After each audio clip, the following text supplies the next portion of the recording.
Good morning, Radhe Radhe मेरे प्यारे बच्चों। कैसे हैं आप सब? हम उम्मीद करते हैं आप लोग स्वस्थ होंगे, मस्त होंगे, आपकी पढ़ाई लिखाई अच्छे से चल रही हो।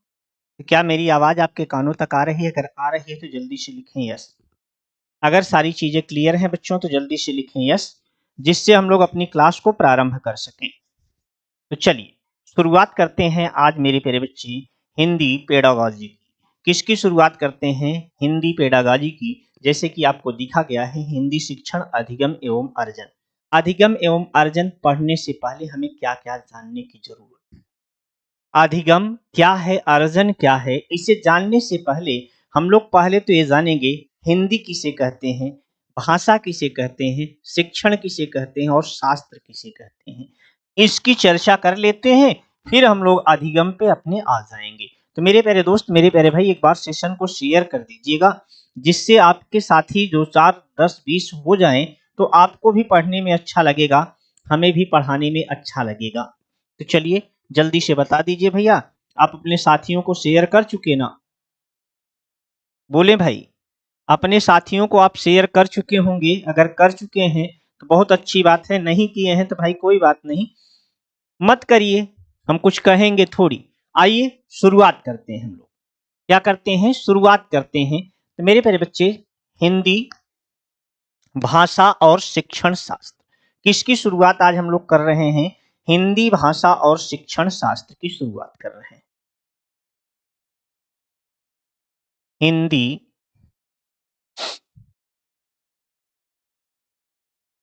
भाषा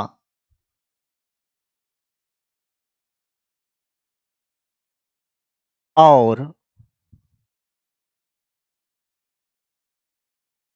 शिक्षण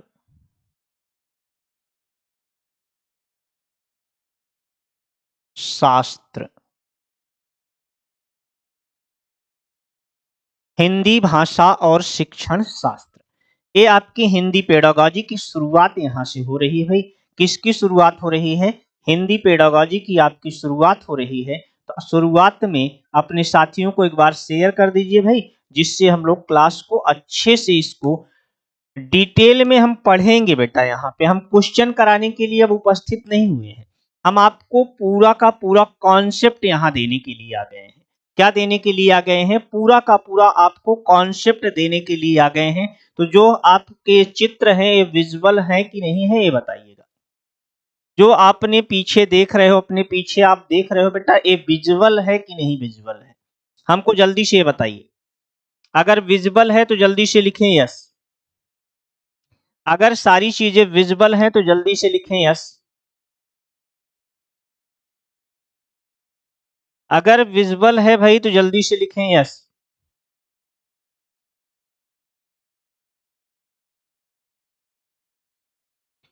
यहाँ पे क्या लिखा है? हिंदी लिखा है, भाषा लिखा है, शिक्षण लिखा है और शास्त्र लिखा है।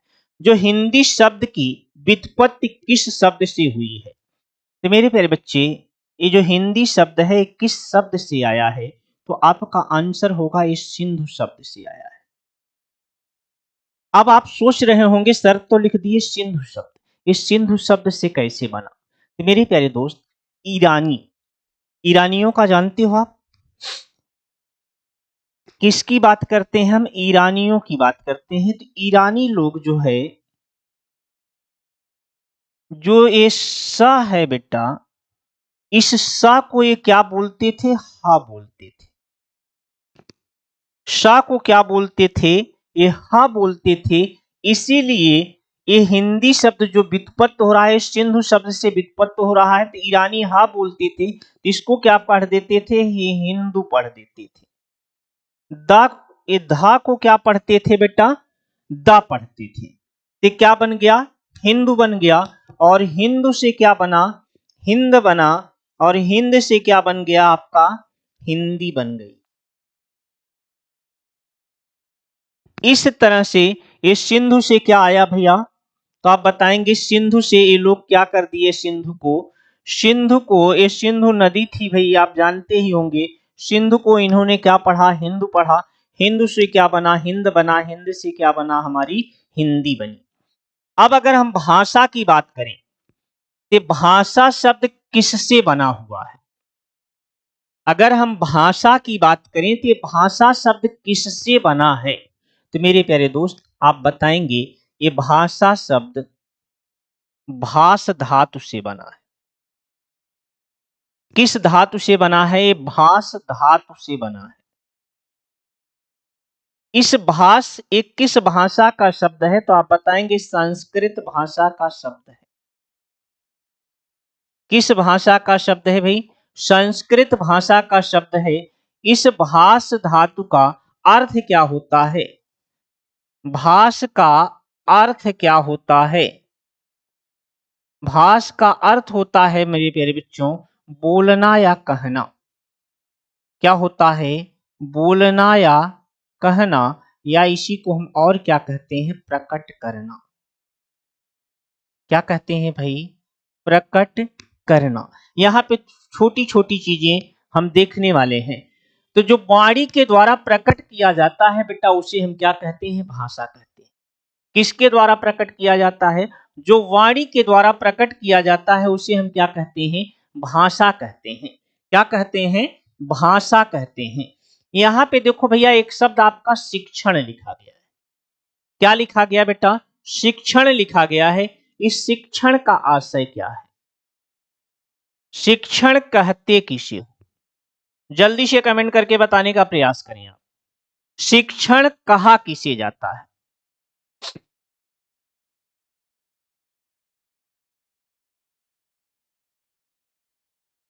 शिक्षण किसे कहते हैं? इस शिक्षण में क्या समाहित होता है? तो आपका आंसर होगा इस शिक्षण में हमारा ज्ञान भी होता है। ज्ञान के अतिरिक्त और क्या होता है? अनुभव होता है। क्या होता है बेटा? इस शिक्षण में जो आप शिक्षण शास्त्र पढ़ते हो, शिक्षण में शिक्षण क्या है? ज्ञान है और अनुभव है। यहां अनुभव का अर्थ क्या होता है? सीखने से है। किससे है मेरे प्यारे बच्चे? अनुभव का अर्थ क्या है? सीखने से है। जो कुछ हम सीखते हैं उसी को हम क्या कहते हैं? अनुभव कह देते हैं। तो मेरे प्यारे दोस्त इस शिक्षण, अगर इसको परिभाषित रूप में लिखना हो, किसी शिक्षण संस्थान में शिक्षक द्वारा, कहां पे? किसी शिक्षण संस्थान में शिक्षक द्वारा छात्रों को ज्ञान या जानकारी का जो पारस्परिक कौशल सिखाया जाता है उसी को हम क्या कहते हैं? शिक्षण कहते हैं। क्या कहते हैं भाई? शिक्षण कहते हैं। और अगर हम शास्त्र की बात करते हैं तो शास्त्र का अर्थ होता है बेटा विज्ञान। शास्त्र से यहां आशय क्या है भैया? विज्ञान से है। चलो आगे बढ़ते हैं, इसको थोड़ा सा हम और डिटेल करते हैं। शास्त्र को थोड़ा सा हम और डिटेल करते हैं बेटा। तो यहां पे सबसे पहले शास्त्र को डिटेल कर देता हूं, फिर आगे बढ़ता हूं। शास्त्र अगर शब्द की बात करते हैं, शास्त्र का अर्थ क्या है? विज्ञान। शास्त्र का अर्थ क्या है मेरे प्यारे बच्चों? तो आपका आंसर होगा शास्त्र का अर्थ, शास्त्र का अर्थ क्या है? तो आपका आंसर होगा शास्त्र का अर्थ होता है विज्ञान। अब अगर हम विज्ञान की बात करें तो ये किन दो शब्दों से मिलकर बना होता है? एक वी है, दूसरा ज्ञान है। वी का अर्थ क्या होता है मेरे प्यारे भाई? तो आप बताएंगे विशेष होता है। जिसके द्वारा हमें विशेष ज्ञान की प्राप्ति होती है उसे हम क्या कहते हैं? विज्ञान कहते हैं।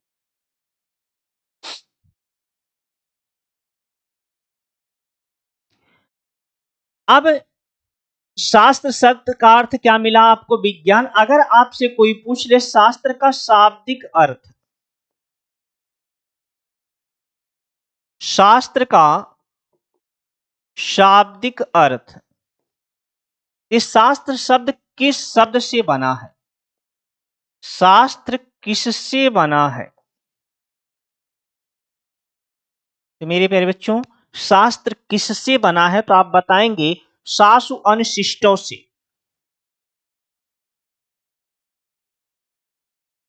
सासु अनुशिष्टों से बना है। किससे बना है? सासु अनुशिष्टों से बना है। जिसका अर्थ होता है अनुशासन करना। क्या होता है? जिसका अर्थ क्या होता है? अनुशासन करना, अनुशासन करना या उपदेश देना। अगर शाब्दिक अर्थ की हम बात करते हैं तो शाब्दिक अर्थ शास्त्र का क्या होता है? उपदेश देना। क्या होता है मेरे प्यारे बच्चों? तो आप याद रखिएगा, शास्त्र का शाब्दिक अर्थ है आपका उपदेश देना। अब प्रश्न आता है किसका उपदेश देना या किसको उपदेश देना? किसको उपदेश देना?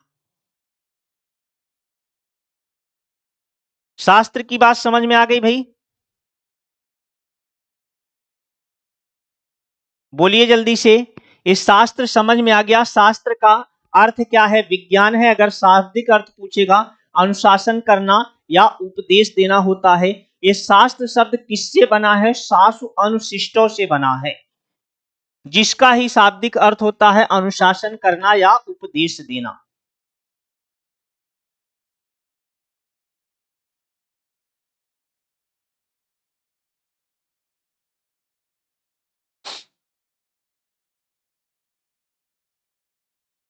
मेरे प्यारे बच्चे, आइए देखते हैं भाषा की सबसे पहले अब परिभाषा। भाषा,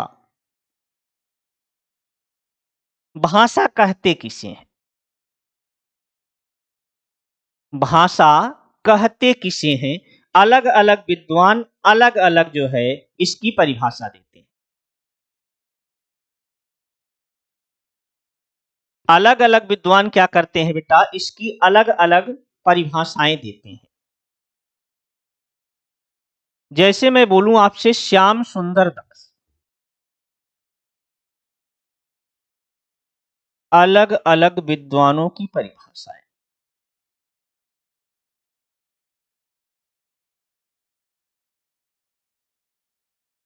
अलग अलग विद्वानों के द्वारा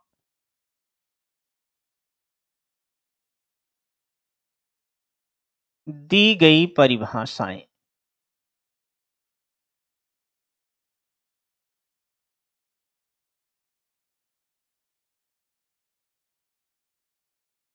अलग अलग विद्वानों के द्वारा दी गई परिभाषाएं। तो सबसे पहले हम यहाँ पे भाषा की जो परिभाषा है वो बेटा किसके अनुसार देखने वाले हैं? श्याम सुंदर दास के।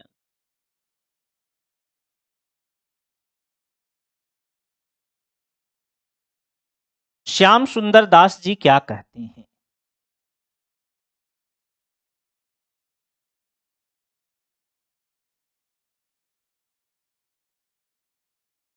नोट करिएगा, अपने व्यापक अर्थ में भाषा के अंतर्गत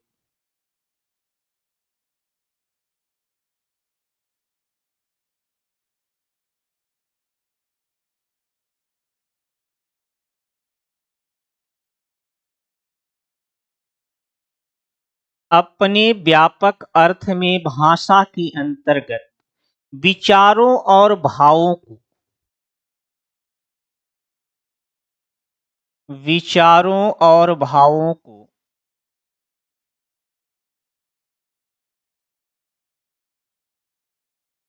विचारों और भावों को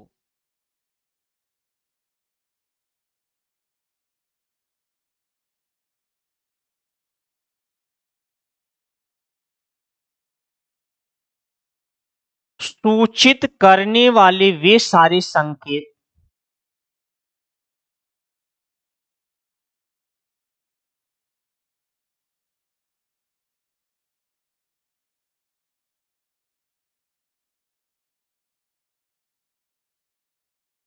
सूचित करने वाले वे सारे संकेत आते हैं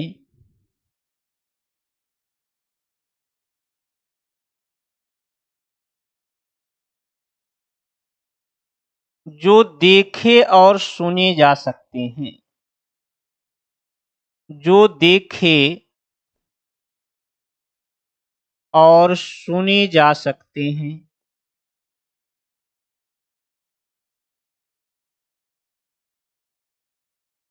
जो देखे और सुने जा सकते हैं तथा अपनी इच्छा अनुसार तथा अपनी इच्छा अनुसार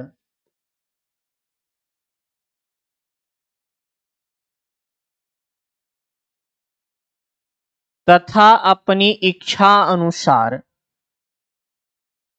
उत्पन्न एवं दोहराए जा सकते हैं।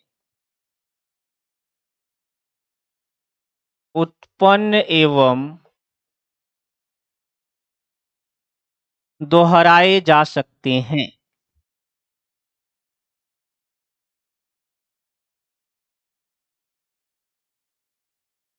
ये भाषा के संदर्भ में किसकी परिभाषा है भैया, तो आप बताएंगे ये श्याम सुंदर दास की परिभाषा है।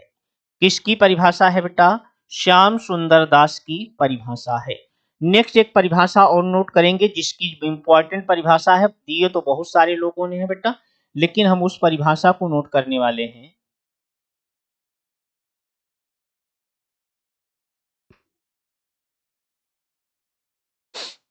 दूसरी परिभाषा नोट करिएगा, डॉक्टर बाबूराम सक्सेना के अनुसार।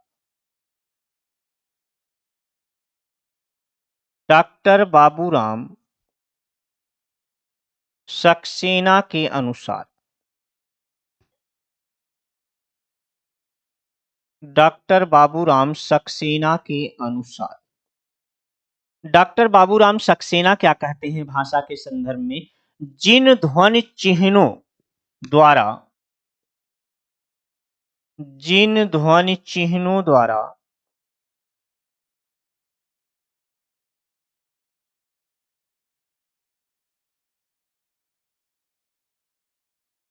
जिन ध्वनि चिन्हों द्वारा मनुष्य परस्पर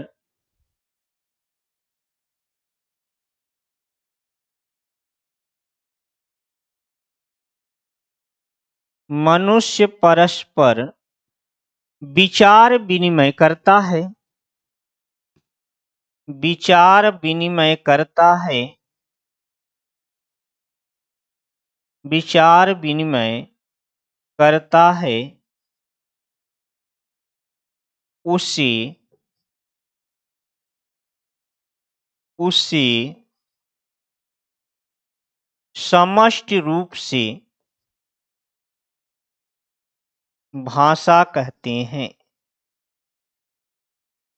उसे समष्टि रूप से भाषा कहते हैं। ये परिभाषा किसके द्वारा दी गई है मेरे प्यारे बच्चे, तो आप याद रखिएगा ये परिभाषा आपके डॉक्टर बाबूराम सक्सेना के अनुसार है। किसके अनुसार है, बाबूराम सक्सेना के अनुसार है।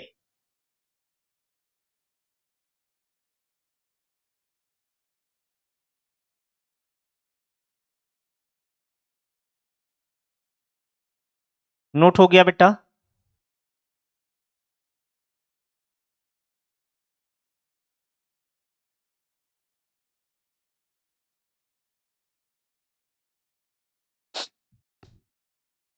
चलिए अगले पॉइंट पे आएंगे। एक परिभाषा ऐसे नोट कर लो बेटा, भाषा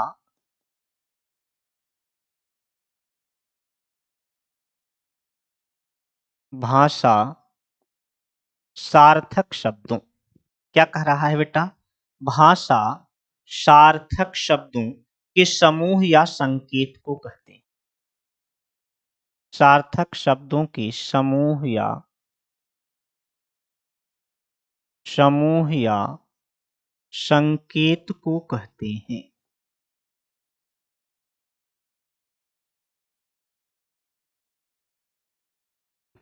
भाषा किसे कहते हैं बेटा, सार्थक शब्दों के समूह या संकेत को हम क्या कहते हैं, भाषा कहते हैं।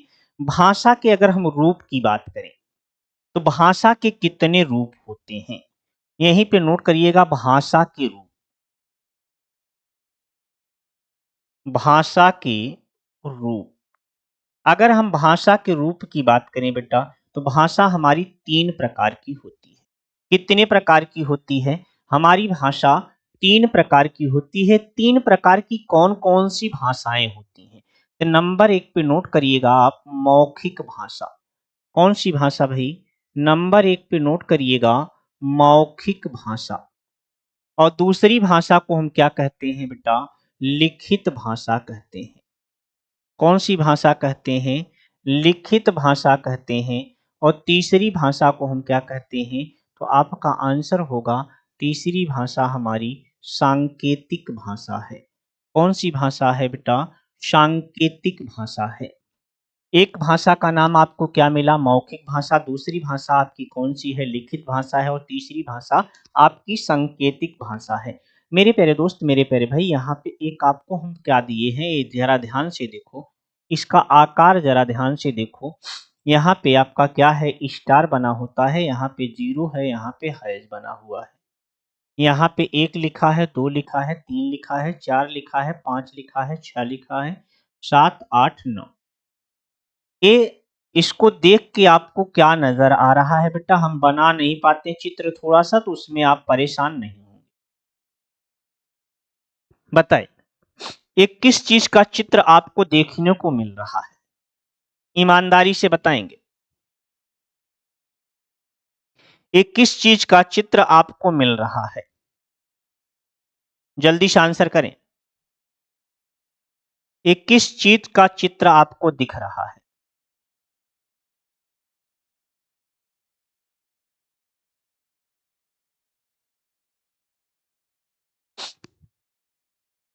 आप कहेंगे ये मोबाइल दिख रहा है। हमें एक चीज ये बताओ बेटा, क्या इस मोबाइल में ये तीनों प्रकार की भाषाएं आपकी समाहित हैं? क्या इस मोबाइल में ये जो तीनों प्रकार की भाषाएं होती हैं, वो भाषाएं आपको मिल जाएंगी या नहीं मिलेंगी? जल्दी से आंसर करके बताएं। इस मोबाइल में आपको तीनों प्रकार की भाषाओं का अवलोकन करने को मिल जाएगा कि नहीं मिलेगा? जल्दी से कमेंट करें। यहाँ पे देखो बेटा, एक आपकी कौन सी भाषा है? मौखिक भाषा है। दूसरी भाषा कौन सी है? लिखित है। और तीसरी क्या है? सांकेतिक भाषा है। अब हम मौखिक अगर भाषा की बात करें, तो मौखिक भाषा क्या होती है? बोलकर। कैसे होती है बेटा? जिसे हम बोलते हैं, बोलकर।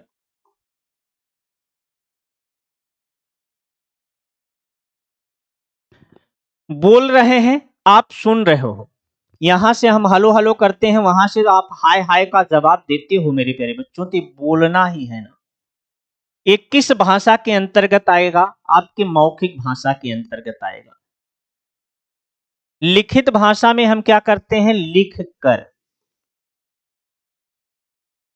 कैसे जवाब देते हैं बेटा? लिख कर जवाब देते हैं। आप इधर से एसएमएस टाइप करते हो, उधर से आपके साथी का एसएमएस के द्वारा जवाब मिल जाता है। ये किस भाषा का उदाहरण है? तो आपके मोबाइल में दूसरा लिखित भाषा भी मिल गया। तीसरा यहाँ पे सांकेतिक भाषा है बेटा, तो इसे क्या कहते हो? संकेतों के द्वारा। किसके द्वारा? संकेतों के द्वारा।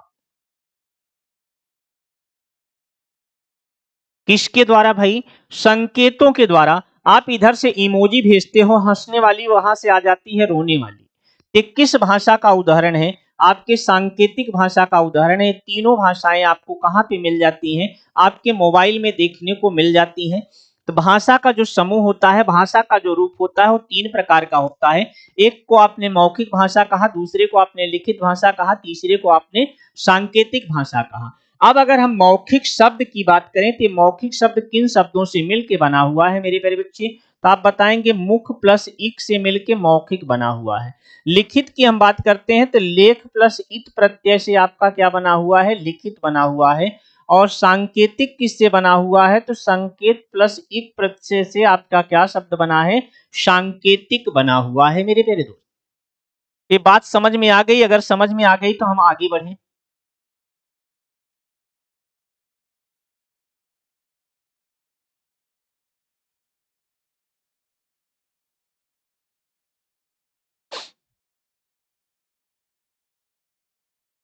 अब मौखिक भाषा के अंतर्गत क्या आता है बेटा? आगे आओ देख लेते हैं।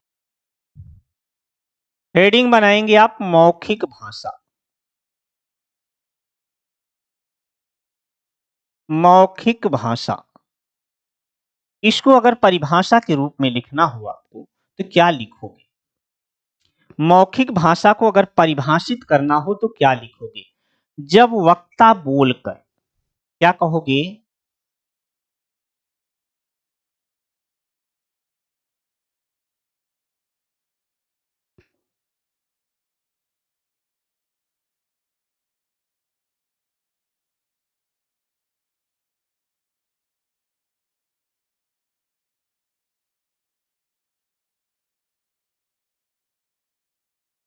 जब वक्ता बोलकर अपने विचारों को व्यक्त करता है,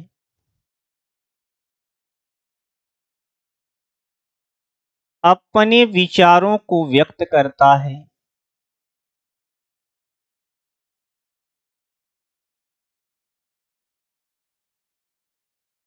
जब वक्ता बोलकर अपने विचारों को व्यक्त करता है और श्रोता उसे कानों से सुनकर,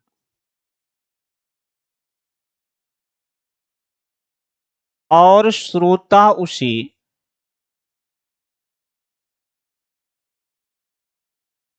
और श्रोता उसे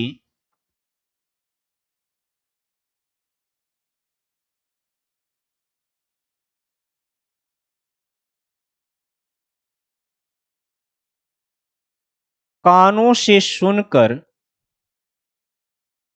जब वक्ता बोलकर अपने विचारों को व्यक्त करता है और श्रोता उसे कानों से सुनकर समझता है,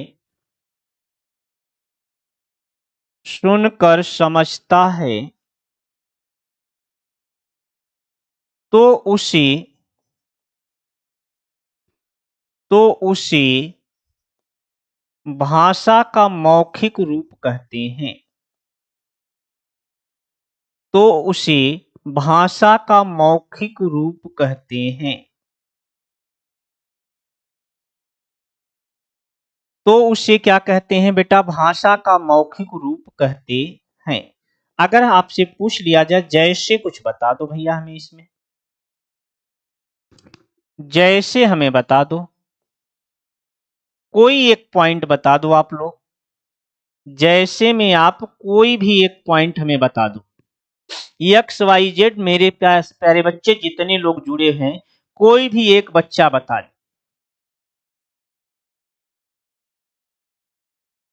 आप गपशप करते हो, ये किसके अंतर्गत आता है? तो आप कहोगे गपशप करना हमारा किसके अंतर्गत आता है?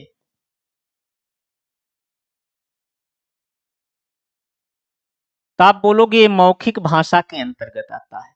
या मैं आपसे बोलूं नेताजी भाषण देते हैं, तो भाषण देना किसके अंतर्गत आता है? ये भाषण देना किसके अंतर्गत आता है भाई? तो आपका आंसर होगा इसी मौखिक भाषा के अंतर्गत आता है। किसके अंतर्गत आता है? इसी मौखिक भाषा के अंतर्गत आता है। तो आ जाओ अगली हेडिंग बनाओ मेरे प्यारे बच्चे, लिखित भाषा। कौन सी हेडिंग बनाएंगे? अगली हेडिंग आपकी होगी लिखित भाषा। कौन सी भाषा होगी भाई? अगली हेडिंग हमारे बच्चों की होगी लिखित भाषा।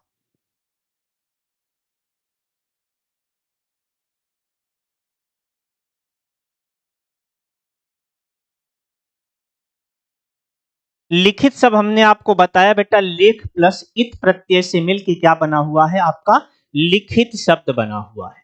किससे बना हुआ है? लेख प्लस इत प्रत्यय से आपका कौन सा शब्द बना हुआ है? लिखित शब्द बना हुआ है। तो मेरे प्यारे दोस्त, मेरे प्यारे भाई, अब हमें एक चीज ये बताओ, भाषा का वह रूप, भाषा का वह रूप, भाषा का वह रूप जिसमें विचार विनिमय के लिए, जिसमें विचार विनिमय, विचार विनिमय से आशय क्या है मेरे प्यारे बच्चों? विचारों का आदान प्रदान करना। भाषा का वह रूप जिसमें विचार विनिमय करने के लिए,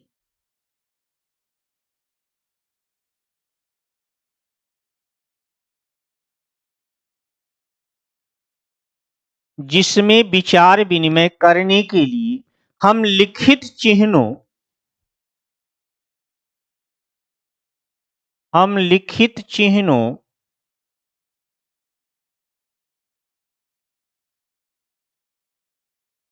या संकेतों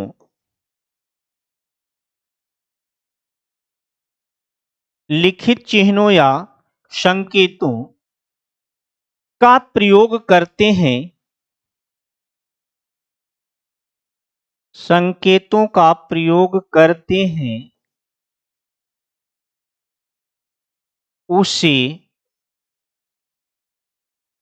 उसे लिखित भाषा कहते हैं।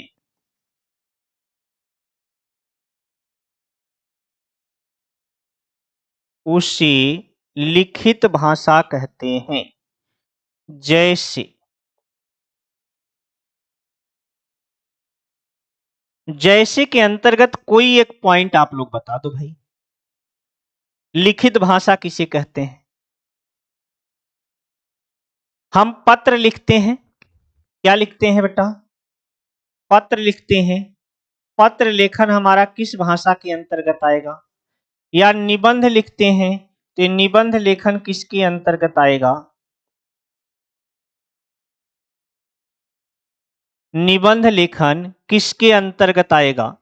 जल्दी से आंसर करके बताएं। पत्र लेखन या निबंध लेखन? पत्र पत्रिकाओं में लेख,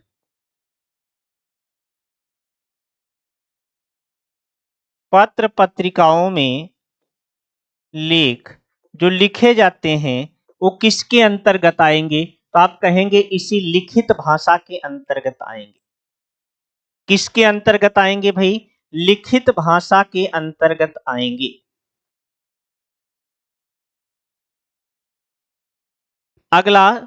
अगली हेडिंग बनाइएगा सांकेतिक भाषा। कौन सी भाषा भाई? अगली हेडिंग हमारे बच्चे बनाएंगे सांकेतिक भाषा। अगर मेरे प्यारे दोस्त हम सांकेतिक भाषा की बात करें तो संकेत प्लस एक से मिलके बना है। किससे मिलके बना है? संकेत प्लस एक से मिलके बना है। संकेत का अर्थ क्या होता है? संकेत का अर्थ क्या होता है? तो मेरे प्यारे दोस्त आपका आंसर होगा संकेत का अर्थ होता है इशारा करना। क्या होता है भाई? संकेत का अर्थ होता है इशारा करना। क्या होता है? संकेत का अर्थ होता है इशारा करना। जब हम अपने हाव भाव, जब हम अपने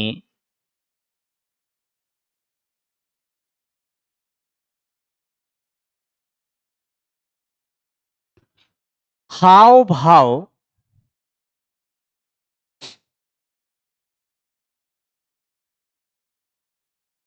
या विचार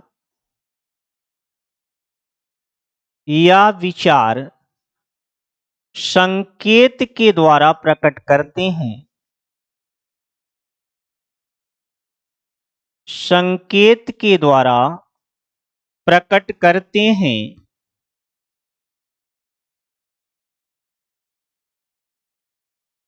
तो उसे सांकेतिक भाषा कहते हैं।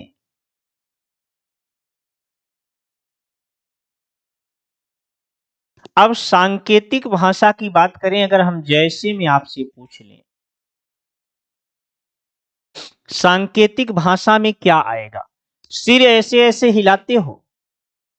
अगर कोई कुछ मांग रहा है, खाने के लिए कुछ चाहिए, तो आप ऐसे ऐसे कर देते हो, सिर हिला देते हो। सिर हिलाना एक किस भाषा में आ जाएगा? आपके सांकेतिक भाषा में आ जाता है। आप ट्रेन को जब प्लेटफॉर्म से आके खड़ी होती है तो उसे जाने के लिए जो इशारा किया जाता है, झंडी दिखाना। झंडी दिखाना ये क्या किसके अंतर्गत आएगा भाई? ये संकेत ही है ना, सांकेतिक का अंतर्गत आएगा। कहीं कहीं आप हाथ से ऐसे ऐसे करते हो, हाथ का संकेत बुलाने के लिए करते हो बेटा, ये किसके अंतर्गत आएगा? अगर मैं आपसे कहूं आंखों आंखों में ही बात करना, किसमें बात करना? आंखों आंखों में ही बात करना।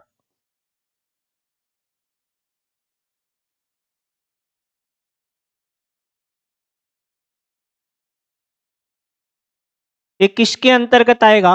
तो आप कहेंगे सांकेतिक भाषा के अंतर्गत आएगा। किसके अंतर्गत आएगा भाई? सांकेतिक भाषा के अंतर्गत आएगा।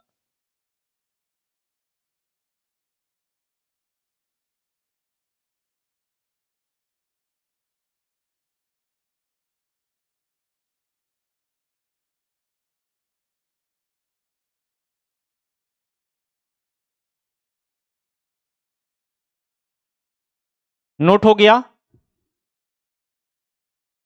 अगली हेडिंग बनाएंगे हमारे बच्चे भाषा के वर्ग।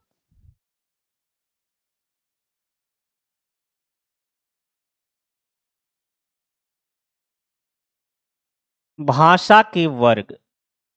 मेरे प्यारे दोस्त, अगर आपसे पूछ लिया जाए भाषा के कितने वर्ग होते हैं, भाषा के कितने वर्ग होते हैं, तो हम उम्मीद करेंगे आप बता दोगे। भाषा के कितने वर्ग होते हैं तो हम उम्मीद करेंगे आप बता दोगे। नंबर 1, आपकी मातृभाषा। कौन सी भाषा? मातृभाषा। नंबर 2, आपकी कौन सी भाषा बेटा? मूल भाषा। मूल भाषा और मातृभाषा में बहुत बड़ा अंतर है बेटा, ये याद रखिएगा। नंबर 3, संस्कृत भाषा।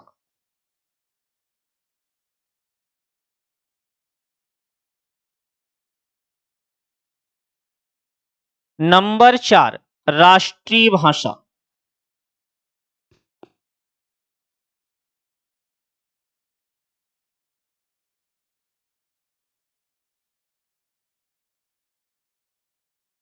नंबर 5, राजभाषा। नंबर 6, राष्ट्रभाषा। नंबर 7, अंतरराष्ट्रीय भाषा।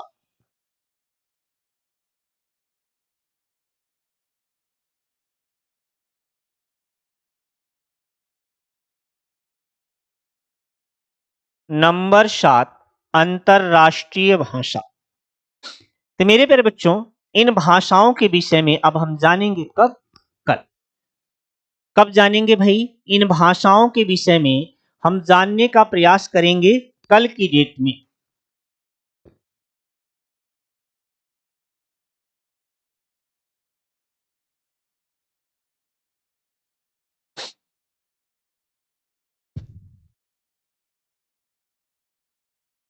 लिपि जानते ही होंगे आप लोग बेटा। किसकी बात करते हैं? अगर लिपि की बात करते हैं तो लिपि के विषय में आपको पता ही है। बता दीजिए जल्दी से, लिपि किसे कहते हैं? तो जल्दी से हमारे सभी भाई बहन का आंसर यहाँ पे आ जाना चाहिए। लिपि किसे कहते हैं? जल्दी से आंसर करके बताएं। XYZ कोई भी बच्चा हमें बता दे भाई, लिपि किसे कहते हैं? ये तो भाषा के वर्ग थे बेटा, लिपि किसे कहते हैं?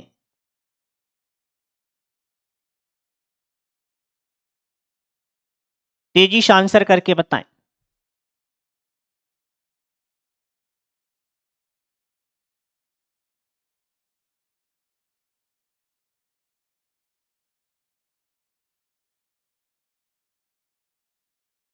भाषा के लिखित रूप के लिए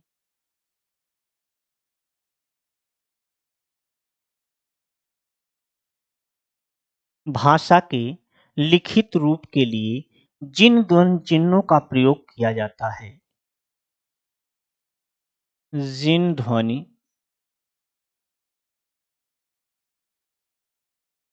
चिन्हों का प्रयोग किया जाता है, जिन ध्वनि चिन्हों का प्रयोग किया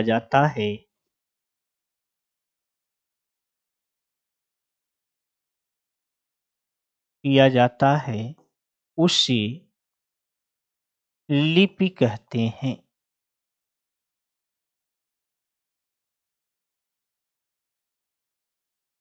सीधे तौर से ये जानो बेटा, जो आपके मानव मुख द्वारा निकल रहा है, किसके द्वारा निकल रहा है?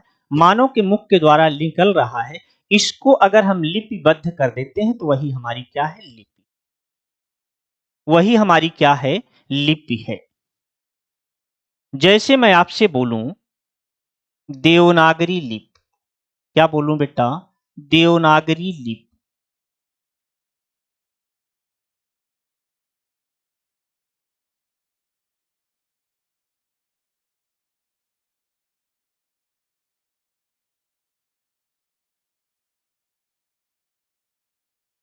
देवनागरी लिपि में कौन कौन सी भाषाएं लिखी जाती हैं? बताओ जल्दी से। देवनागरी लिपि में आपकी क्या लिखी जाती है? तो आप बताएंगे हमारी हिंदी भाषा लिखी जाती है। और कौन सी भाषा लिखी जाती है? आप बताएंगे संस्कृत भाषा लिखी जाती है। और कौन सी लिखी जाती है? तो आप बताएंगे नेपाली लिखी जाती है। और कौन सी लिखी जाती है? तो मराठी। इन भाषाओं की जो लिपि है बेटा, वो कौन सी लिपि है? तो आप बताएंगे देवनागरी लिपि है। अगर आपसे कोई पूछ ले कोंकणी की लिपि क्या है, अगर आपसे कोई पूछ ले कोंकणी भाषा की लिपि क्या है, कोंकणी भाषा की लिपि क्या है, तो आप बताएंगे इसकी भी लिपि हमारी क्या है? देवनागरी ही है। कौन सी है भाई? देवनागरी भी है।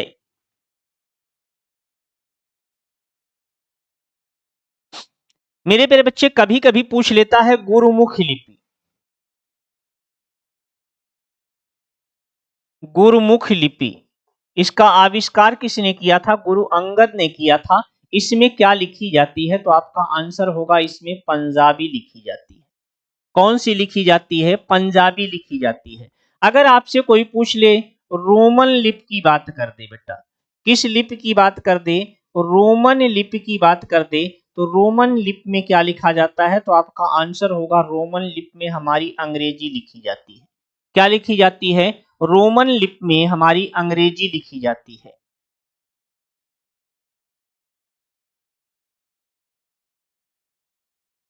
चलिए, अगला एक प्रश्न है आपसे, जर्मन लिपि में क्या लिखी जाती है? जर्मन लिपि में कौन सी भाषा लिखी जाती है? तो मेरे प्यारे बच्चों, आप याद रखिएगा, ये फ्रेंच भाषा लिखी जाती है। कौन सी भाषा लिखी जाती है? फ्रेंच भाषा लिखी जाती है। अब मेरे प्यारे बच्चे, एक प्रश्न आपके सामने और है, उर्दू और अरबी ये किस लिपि में लिखे जाते हैं? उर्दू और अरबी ये किस लिपि में लिखे जाते हैं? तेजी से आंसर करके बताएं। उर्दू और अरबी ये किस लिपि में लिखे जाते हैं? परवेज अहमद, जल्दी से बताने का प्रयास करेंगे भाई। ये हमारी उर्दू और अरबी ये किस लिपि में लिखी जाती है? तेजी के साथ हमारे बच्चों का आंसर आना चाहिए। हम पूरा आपको कॉन्सेप्ट पढ़ाएंगे बेटा, यहाँ पे आप एकदम निश्चिंत होकर पढ़िए। पूरे यूट्यूब पे आप कॉन्सेप्ट नहीं देखने को पाते हो बेटा, लेकिन हम पूरे कॉन्सेप्ट को आपको पढ़ाएंगे। उर्दू और अरबी फारसी लिपि में लिखी जाती है। वेरी गुड आंसर मेरे प्यारे बच्चे। किस लिपि में लिखी जाती हैं? अब कुछ लोग कहेंगे फारसी भाषा है, तो लिपि है मेरे प्यारे बच्चे जर्मन लिपि में, फ्रेंच भाषा, रोमन लिपि में, अंग्रेजी, गुरुमुखी लिपि में, पंजाबी भाषा, देवनागरी में, हिंदी, संस्कृत है बेटा। इसको सही कर लेना। किसको सही करना है? ये संस्कृत है, इसको सही करना है भाई। ये संस्कृत है बेटा, ये संस्कृत, इसको सही कर लेना, नहीं तो पता लगा गलत लिख लो तो गलती हो जाएगी। नेपाली, मराठी, कोंकणी ये आपकी किस लिपि में लिखी जाती है? देवनागरी लिपि में लिखी जाती है। तो मेरे प्यारे बच्चे, यहाँ पे आज के सेशन को हम लोग समाप्त करेंगे। कल हम इसमें देखेंगे भाषा परिवार। क्या देखेंगे बेटा? भाषा परिवार देखेंगे। जब भाषा परिवार देखेंगे तो इसी भाषा परिवार के साथ भाषा परिवार जैसे ही देखना हम लोग शुरू करेंगे भाषा परिवार में, फिर उसके बाद यहीं से हमारा अधिगम और अर्जन की शुरुआत हो जाएगी। किसकी शुरुआत हो जाएगी? अधिगम और अर्जन की शुरुआत हो जाएगी। सीडीपी वाला अधिगम अर्जन हम आपको नहीं पढ़ाएंगे बेटा, याद रखिएगा। हम अपने हिंदी का अधिगम और अर्जन पढ़ाएंगे आपको। किसका पढ़ाएंगे? हिंदी का अधिगम और अर्जन पढ़ाएंगे। तो आज की क्लास हमारी यहीं पे समाप्त होती है बेटा। बाकी मिलते हैं कल अपने इसी नियत समय। कितने बजे भाई? नियत समय 9 बजे।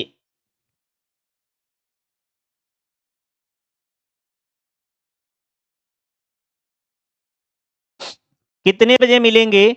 नियत समय 9 बजे मिलेंगे। आज के लिए बस इतना ही, दीजिए हमें इजाजत। जय हिंद, जय भारत।